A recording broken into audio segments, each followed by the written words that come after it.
friends, welcome back to my kitchen and welcome to the Recipe Therapist, where I'd like to help you make the most delicious, fresh tasting meals that look just as good as they taste. So before we get started, I just wanted to thank some of my new subscribers this week. Welcome to my channel. Thank you so much for your support and I hope you like today's recipe. So let's get started. So I have a good one for all of you today. It's my banana swirl pancake loaf. That's right, pancake, because we actually use pancake mix in the recipe. So let's get into the ingredients. So we're gonna be using 1 cup of all-purpose flour, and then we have 1.25 cups of buttermilk pancake mix. We have 1 cup of buttermilk, or you can use regular milk, some fresh sour cream, sugar, salt, 1 room temperature egg, maple syrup, some melted butter, vanilla extract, baking powder, and 2 ripe bananas. Now, this recipe has some cinnamon swirl in the loaf, so for that we're gonna need some more sugar, melted butter, cinnamon, and a tablespoon of water. And for the top of our loaf, I'm gonna make this delicious glaze when it's finished, and for that we're gonna need some powdered sugar and some heavy cream. Some of the ingredients is I've separated the wet from the dry, but I'm going to start with the dry first. So I'm going to take the regular flour and I'm going to take the pancake mix. This is the goods right here. I'm going to take the sugar, some salt, and oops, I got some extra sugar here I didn't get out. Can't leave that. That's the good stuff. And we have our baking powder. So get that all out. It's a little stubborn today. And I'm just gonna take my wooden spoon and I'm going to incorporate this till it's nice, evenly distributed.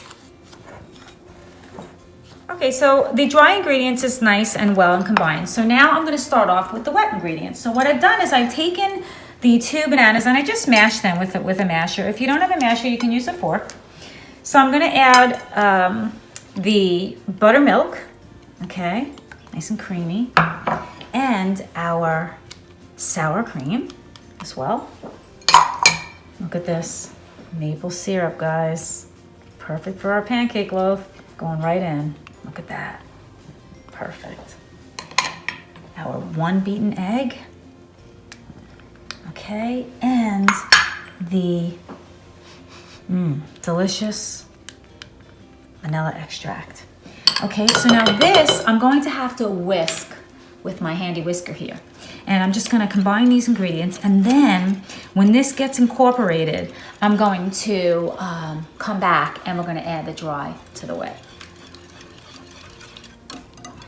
So the wet ingredients are nice and well combined, and I'm gonna take the whisk out, and now we're ready to take our dry ingredients and we're gonna just add it all, the whole thing in to the wet.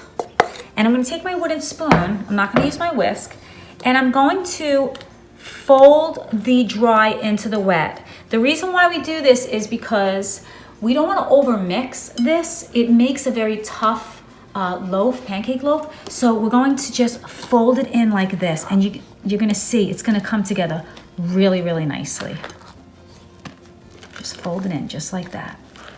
So this is what the batter looks like after I've folded in all of the dry ingredients into the wet. It looks perfect. So now we're ready to prepare the cinnamon swirl that's gonna go in the loaf. So I'm gonna show you how to do that. We're gonna take our sugar first and put it into the bowl. Everything is kind of sticking on me today. And then we're gonna take our cinnamon. Okay. Now, here's a little trick. For this swirl recipe, the butter, when you melt it, it has to be slightly cooled. Otherwise, it messes with the consistency of the swirl. So if you can see if the cameraman can get it, it's sort of like almost cooled on the top. You can see like this, like, you know, some larger chunks. That's how it should be. More like lukewarm or room temperature, really. Okay, so that has to go in just like that. I'm gonna try to get it all out because I really like the flavor of the butter in here. Okay, and I do have a tablespoon of water here. I'm going to add that at the end if I need it. What we want to try to accomplish here is getting this to be sort of like pasty, okay? I'm going to mix it for you, and we're going to see how it turns out. If it's crumbly, then we're going to have to add the water to make it more like a paste. Okay, so it's kind of like in between pasty and crumbly, so I'm going to try to add, I think half of the tablespoon should do it. And I'm just going to mix it, and I think it's going to be just perfect after that. You're going to see, actually, look, it's coming together really nicely. Now it's looking more like a solid paste. It doesn't have any crumbliness to it at all. So this is what you want. It's the perfect consistency. Now that we've completed our swirl for the loaf, we're ready to take our batter and put it into our loaf pan. So I have my loaf pan here that I buttered and sprayed with some nonstick cooking spray. And what we're going to do is we're going to take half the batter and place it into our loaf pan. Only about half. All right. And then, actually, I'm going to put a little bit more. That doesn't look like that's perfect. Okay. And I'm going to take my spoon and just clean this edge because I don't want them dripping all over the place. All right, and then I'm going to take our nice pasty swirl, and I'm just going to dollop, I don't know, like 4 or 5 over the whole top here. Actually, use half. That's what you do. You use half of it. Okay, that's perfect. And I have a knife here, a serrated knife, and I'm going to cut it into the loaf, just like this. Okay, just like this. I'm just going to go back and forth, almost like swirl it. All right, and you're going to see when it bakes, it's going to have that, swirly look throughout the whole batter. You could, almost press your knife to hit the bottom of the loaf pan, and that's perfect. And then we're just going to repeat the same thing.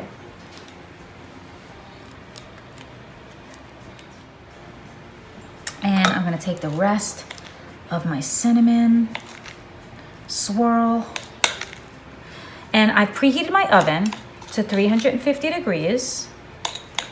And this is going to bake in the oven for about 50 minutes until it's nice and golden brown on top and nice and firm. And it's going to be so delicious. Okay, I'm just going to swirl this again like I did before. And then we're going to take it out of the oven when it's done. And it's going to be, we're going to let it cool off, and that's when we're going to make our delicious glaze for the top. Okay, so my loaf has been cooking for about 60 minutes. I actually had to cook it 60 minutes, 10 minutes longer than I thought, and I had to cover it with a piece of foil like this for the last 10 minutes because the top was getting more brown before the inside was cooked. So now I'm going to take it out and I'm going to let it cool for 10 minutes before we make our glaze to put on the top. Okay, so here it is. Here's the banana swirl pancake loaf. I let it cool for about 10 minutes and it's just perfect. So now I want to show you how we're going to do the glaze for the top. So I'm going to take my powdered sugar here. Now the recipe calls for, typically for a glaze, like 2 to 3 tablespoons, but I'm going to start out with 2 tablespoons. We want to get it to a consistency where it's more or less like pouring. Okay, we don't want it too thick and we don't want it too thin, but a little bit of cream does go a long way. So see how it's starting to take shape, but this is looking a little too thick, so I'm going to add another tablespoon. So I have my cream right here. So I'm going to add about that much more. And I'm going to mix it again until, like I said, it has that consistency where we're going to be able to pour it right on top of our loaf. And that's what we want. Okay, I think I'm going to add a little bit more. Another half should do. Okay, that should be good. Okay, so this is what it looks like. This is the perfect consistency. I put about 3 tablespoons of heavy cream into the powdered sugar. So now what we're gonna do is we're just gonna take our spoon, and you see, I'm gonna drizzle it right on top, just like this. I'm gonna get it all on top. And it's gonna dry on here, and it's just gonna be delicious. Okay, and what I'm gonna do is I'm just gonna put probably half on top, and then I'm gonna cut it up. And as I slice the first piece, I'll add more. So I'm gonna take a nice piece over here because I wanna show you what the inside of this bread looks like. See that swirl right there? And it's so moist. It's like cakey, like a pancake. And you can see it's still smoking. And I let it cool for about 10 minutes. So what you can do is you can still continue to slice it like this, okay? Wow, look at that. It's still smoking. You got that? And what you do with the rest of your glazes, you can just drizzle it right over each piece. I mean, this is so moist and delicious. You gotta try it. It's such a great recipe. For the full recipe, you can find it in the description box. Hit that subscribe button and that bell for notifications, and we'll see you next time.